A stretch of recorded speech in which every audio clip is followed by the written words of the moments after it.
Hey everyone, I hope you're having a beautiful day because I am too. It's a nice cloudy day here in Sacramento, and today we are jumping into another episode of Level Up with Lev, the third episode in the second mini season, and today I want to do something interesting. So the next main topic that I want to discuss is the topic of learning and how that's facilitated my journey of personal growth and development. However, I want to do something interesting today. So there are various mystical subjects that have gained mainstream attention over the last 100 years or so, and one of them is the law of attraction. So what I want to do in today's episode is I want to relate what seems to be a mystical concept to my journey of growth over the years. Particularly, I want to break down this concept in very practical and rational terminology. And ultimately, I want to do this as a preface to my conversation regarding learning because I feel like it's related in a very critical sense, especially if we want to grow and attain our goals. So you might be wondering why I want to take this approach, and that's at least in part because I want to simultaneously reach some of my more mystically inclined friends, but at the same time remain true to my story of development over time. So buckle up, it's about to get mystical. Or more accurately, it's about to get pragmatic. So what I want to do in the rest of today's episode is rationalize and demystify the law of attraction. Alright, to give you a little bit of relevant background as to why I'm approaching this topic, I previously in my earlier 20s had a more mystical approach to life, and one of the topics that I came across was the law of attraction, which you've likely heard about. But if not, the law of attraction essentially refers to the notion that the ways that you think and feel are directly related to what happens in your life, and that you can manifest your desires into reality. So if you think positively, positive things will happen. And when I define it this way, it actually isn't all that mystical. There's something inescapably true in it. Or perhaps there's something in us that wants to believe in its validity. And in my earlier 20s, I had spent a lot of my free time exploring mystical topics. And subsequently, in my mid to later 20s, I wanted to create a bridge between the mystical and the practical, or the pragmatic. And that's because my mental approach was naturally shifting in that direction. When it comes to demystifying the law of attraction, there seems to be some things that we can glean as useful and take away in a tangible sense through a practical or pragmatic lens. Now, this may get a little conceptual, but I'll do my best to provide examples and make it as understandable as I can. So, through a more practical lens, the way I see it, there are at least three components to the law of attraction. First, a particular mindset. Second, a particular state of being.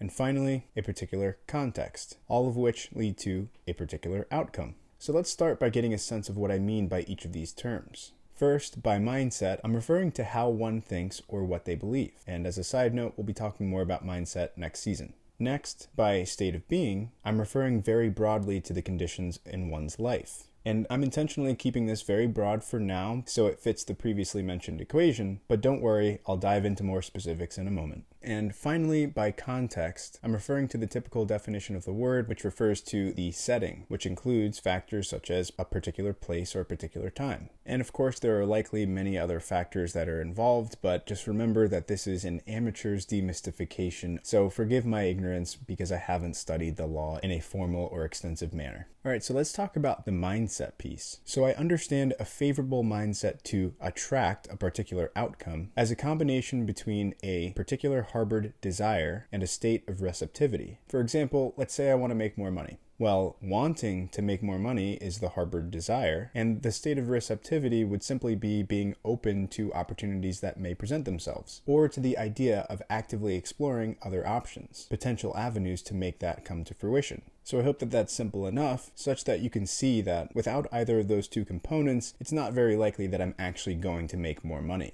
Now, for the piece regarding a particular state of being, which again refers to the conditions in one's life, I mean that if I'm not mentally or physically prepared for the opportunities that may come my way, or if I don't currently meet the requirements or have the qualifications for the option that I'm pursuing, or if I'm not willing to put in the work required to be prepared, on paper or mentally, I'm similarly not likely to make more money. And in terms of the context, to switch over to a different example, let's say that I move to a completely new state and I want to make some new friends. I wouldn't be very likely to do so if I spent all of my time alone in my room. That's simply the improper context. A more appropriate context would be spending time outside of my room, placing myself in more social situations, joining different clubs or meetup groups. You get my point.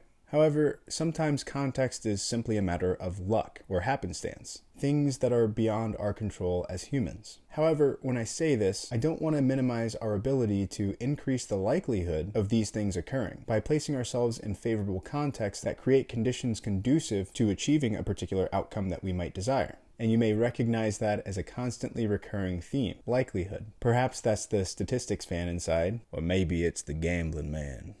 But probability and likelihood are absolutely within our ability to affect. Okay, so now that we've understood these three pieces of the attraction equation, as I understand them at least, I want to restate the demystified law of attraction, perhaps in plainer English. To increase the likelihood that a desired outcome is attained, one should be in the right mindset with a particular desire and a state of receptivity, at the right level of preparation, which is one way to think of the state of being, which refers to the conditions of one's life, at the right place and at the right time, the context. Now, I know what you're probably thinking. That wasn't plainer English, that was a longer sentence, and it's probably more convoluted, and also your mustache is really thin this week. What's going on? Why is it different every time I see it?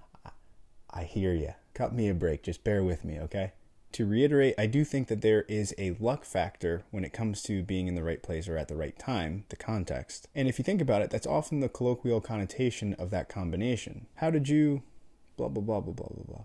I don't know. I was just at the right place at the right time, I guess. We don't exactly have control over the timing of things, not entirely at least. And while there is an aspect of context that we can use in our favor, that isn't necessarily the focus of today's conversation. So instead, let's look at the other two variables, being in the right mindset and at the right level of preparation. The way that I initially phrased the second variable was being in a particular state of being, referring to the conditions in one's life. And so I see that being at a particular level of preparation falls under the category of being in a particular place in one's life, or a particular state of being. Okay, so now let's focus on mindset and level of preparation, two variables that are inextricably linked. Briefly, there are ways in which we can work with our mindset that can lead us in the particular direction of our desired future, in a variety of different ways. And a couple of different ways that are relevant in today's discussion include, first, understanding what outcomes are desirable to you. Do you want a particular career, or to move up in your company, get a raise, make a career switch, start a business?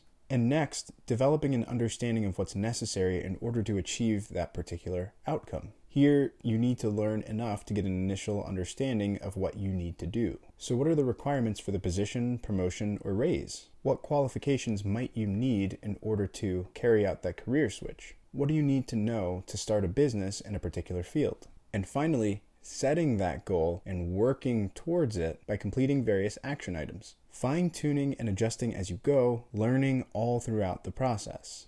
And that final point there, that level of preparation, it's the nexus point connecting this episode to the next that we will explore further as at least one part of next week's episode. Now, I bring up the law of attraction because it's gained a lot of widespread popularity and attention, and understandably so. It's an attractive idea. When phrased in this practical manner, the law of attraction seems like a natural path to achieving things that we want in this life. And perhaps a bit more poignantly, I do often see folks falling short of their ideal or failing to achieve their goals and reach their desired outcomes, perhaps due to an over-reliance on the luck or the chance factor of the mysticized version of the law of attraction, rather than placing more emphasis on the crucial, pragmatic connection of actually doing what is necessary in order to maximize the likelihood that they achieve their desired outcomes. And I certainly experienced this myself along my journey of development as well, so I completely understand it. And there's a reason that I use the word likelihood so often and why I phrase it in that particular manner. And that's because we aren't guaranteed to get everything that we want, simply because we want it and do everything that we think is required to get it. Sometimes things just don't go our way, and sometimes we just aren't in the right place at the right time, so that luck or chance factor isn't on our side. But we can try our hardest to shift the odds in our favor by engaging in actions that will most likely lead to us achieving our goals. And when you really think about it, all we really have are probabilities or risk that we can factor into our decisions in life. Nothing is guaranteed. So that's why I found it most optimal to think in terms of probabilities and assessments of risk with a hope for luck. And that's really what it all boils down to for me. And interestingly enough, I don't find that to be pessimistic or existential or depressing in any shape or form, because when I think about it this way and I employ the components of the demystified law of attraction, I find that I still am able to achieve the things that I'd like to achieve. So that's the whole goal. We're leveling up. We're trying to grow and develop and become more than what we are. And if this works, which it has for me, I'm happy. And if you're still with me, I want to explore being in the right mindset in one more light. A particular mindset could be understood as a mental orientation in a particular direction. And I think this is grounded in reality because our brains are constantly receiving a lot of information, most of which gets blocked out. For example, the color of that book, or some of your body's autonomic functions, like your heartbeat, your breathing, the color of your walls, the sensation in your feet right now, and so many more. However, when attention is directed in a particular direction, for example, when I mentioned those things to you, there was likely an awareness that moved in that direction that wasn't there before. It's almost an illusory experience because there seems to be a moment of, oh, that's like magic. I didn't notice that before. But in reality, those things were there all the time, and the mind was simply ignoring it so it could focus more of its conscious bandwidth on what you would like it to focus on. And I think that the mystical version of the law of attraction is similar in this manner. Without a focus in a particular direction or towards a desired outcome, there may be things that simply fly under our radar, like job opportunities when we're not searching, potential moments of romantic connections when we're not looking for them, business ideas when we're not wanting to start one, and so many more. And that mental orientation or intentionality is one of the main reasons why I think it's so important to set goals so that way we're moving in a particular direction. It's, at least in part, to put us in a mindset of being in a proper state of receptivity, to notice things that we wouldn't have otherwise, and simultaneously to orient our actions in a way that leads us in the direction of goal achievement.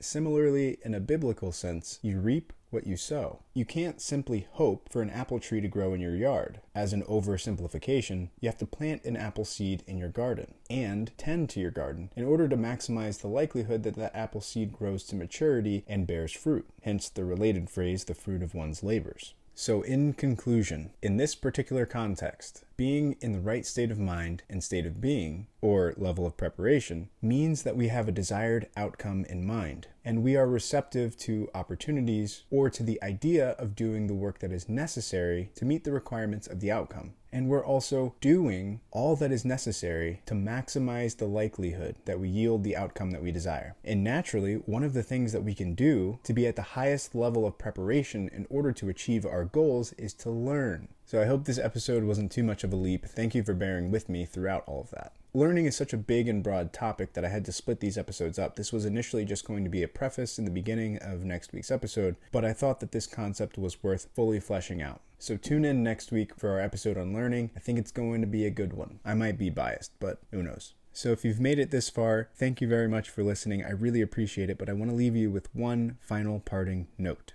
So this episode contained an example of an exercise in reconciling seemingly disparate ideologies and perspectives. And this bridging of the gap is something that has been crucial for me to understand myself better both in the past and in the present, and really get a sense for how I've changed over time. As we grow and develop over time, ideally, if the circumstances require it, we update our knowledge and our perspectives as we grow.